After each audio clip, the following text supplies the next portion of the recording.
Hello guys, and Russians now have to spend lots of hours standing in many kilometer-long queues to get some ordinary gasoline. And that is in a country once described as the wealthiest gas station in the world. And all because our sanctions worked. I mean, Ukrainian drones targeting first depots, then oil refineries, and finally even a huge pipeline. In August, the Kremlin had to ban the export of their gasoline, hoping to save the situation inside the country, but it didn't help. They will continue this ban for September, but the queues are only growing bigger. And to tell you the truth, ironically, Putin achieved his purpose to recreate the Soviet Union, but this is a little bit in a different dimension, not the one he expected. The Soviet Union, just before its collapse, was known for this very long queues. So let's discuss what is happening with the Russian gasoline and why they lack it literally everywhere, because this is an extremely important step towards the peace, which means the defeat and demilitarization of Russia. My name is Anna, I'm from Ukraine, I'm in Ukraine, and if you want to see Putin in The Hague, subscribe. I'm sure we will discuss that on the channel sometime really soon.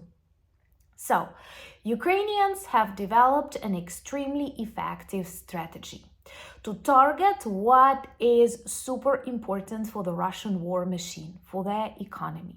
And this is oil depots, oil refineries, and oil pipelines. I do remember how in the middle of this war, we began with this very rare strikes on their depots, then oil refineries, and recently a pipeline druzhba, friendship, known since literally Soviet times as the main Russian pipeline in Europe. All of that is gone. No matter how hard Russians try to protect this strategic for the Russian military and the Russian economy facilities, they cannot, proving this weakness, exposed vulnerability of the Frankenstein that soon will collapse. Why is it so important? Because first of all, Russia used to trade their oil products. They managed to refine them previously and they were more expensive than raw oil. And that fueled their budget, which is already super lower than predicted. They have tremendous deficit of the budget. It doubles literally every next month, the problem. And they also need fuel directly for their military war machine. They need it for tanks, they need it for armored vehicles, they need it for military aircraft. All of this military stuff consumes tremendous amounts of oil products, and they have none. They have serious shortages. First, they tried to deny it. Then they tried to solve the problem by banning the export. And finally, we see this really long, many kilometer long queues. And all over the Russian internet, there are lots of videos demonstrating these queues, demonstrating the prices for this basic gasoline products that are skyrocketing, and also comparing that to the news, where you literally won't hear anything about the explosions on oil refineries and the consequences that all of this brings. There are reports, official reports from Primorsky Krai, Zabaikalsky Krai, all around the front line on the Russian side, because that is an important change in the course of the war. Dozens of Russian regions are a war zone. Of course, on the territory of the temporarily Crimea, they all report tremendous shortages of any gasoline oil products. And no one can save Russia here, because there is literally nothing you can do. A country once described as a gas station. The only thing they could offer the world were natural resources, oil, gas. They are not competitive on computer, AI, mobile technologies, IT technologies. They are not competitive. They only suck their resources and sold them. So our strategy to erase all of these double-purpose facilities worked out really well. Subscribe to witness the collapse of the Kremlin regime, and please share these videos. This is super important. And remember to subscribe to my new channel, Anna Danilchuk, where I talk a little bit longer on a weekly basis, and my recent video is about my experience on Piers Morgan show. So during these days, recent days, Ukrainian drones targeted oil refineries in Krasnodar, in Samara, in Volgograd, in Tambov, in Ryazan, in Sochi, that all led to the paralysis of the facilities.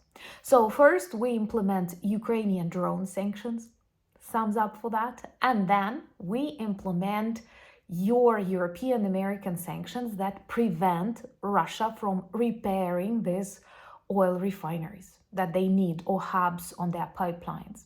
They need European, they need American parts to substitute on the broken structures, and they cannot get them. They tried smuggling via United Arab Emirates or something, but you cannot smuggle enough. They literally need everything, and they need either give up and change everything for the Chinese technologies, and that would take years, or they will start cannibalizing other oil refineries. But this once again does not solve the problem, because they lose the capacity, the production capacity. So what is really cool, that they have this limited amount of oil products, of gasoline, and they have extremely quickly growing prices, not just on the gasoline, but literally on everything. Plus multiply that on gasoline prices, because whenever you have change in gasoline prices, you have change in egg prices, I don't know, anything, because they deliver it all. And in Russia, they need oil for war, they need oil for logistics, they need oil for aviation, and they do not have enough. So this is indeed a perfect combo: military sanctions and traditional sanctions. That is the only way to end this war. And I hope that more and more smart people understand that. I'm very grateful to all of you in different corners of the world, in New Zealand, in Brazil, in France, in Denmark, in Canada, for speaking about Ukraine, for not letting some weak leaders appease Putin when actually Putin is the weakest ever. And it's time to finish his regime, honestly. And they keep covering up this information inside Russia. You know that it's pretty common for them to switch off internet, something that never happens here in Ukraine under constant attacks and shellings, and during blackouts. We might have slow internet. When it was total blackout, there were periods, but we adapted, and then even during blackouts we had internet connection. So it's pretty obvious that Russians turn off internet because they believe that can save the oil refineries. It doesn't, but most importantly, they block people from sharing the truth on their social media. And they still keep doing it, because you can record a video and then upload it a little bit later. Silly Putin. So with that no internet, you can see queues, you can see the prices, and this may lead to some problems inside Russia and potentially to the regime change. Plus, what is interesting, let me know, would you like a separate video about that? Lots of these oil refining facilities belong to Russian oligarchs who cheered Putin, who supported Putin, and I wonder, how do they feel now when their bloody money machines are so quickly destroyed? Huh? That is another dimension of this war that we haven't discussed previously. Let me know and we can talk about, and also let me know if you are free this Saturday, 9 p.m. Kyiv, to celebrate the birthday of Ukraine and my birthday, my recent birthday. I think it would be really good to meet for our traditional Q&A session. I also have a question to my friends in Poland or near Poland. What do you think about the Russian Shahed drone that fell near Warsaw? Isn't that an escalation from the Russian side? Do you think that the reaction of your government is adequate? I'm interested because I believe it's no accidental. unfortunately. And here in Ukraine, we do not believe that Zelensky and Putin can meet. We are sure Putin will avoid this at any price. And of course, Budapest is not a place where we can agree to meet because we've already had the Budapest Memorandum. By the way, I have a video about that on the channel that I connect here. And it would be too ironically, for us to come and sign another Budapest Memorandum. We Ukrainians are not stupid and will learn on our mistakes. I know you know that, but please share the video so more people know. Leave your ideas for the next discussions and follow me on X, Instagram, Blue Sky, Threads, Discord. The link's in the description of this video, same as the link to our merch shop. And there we have a lot of really good products and the raccoon is back.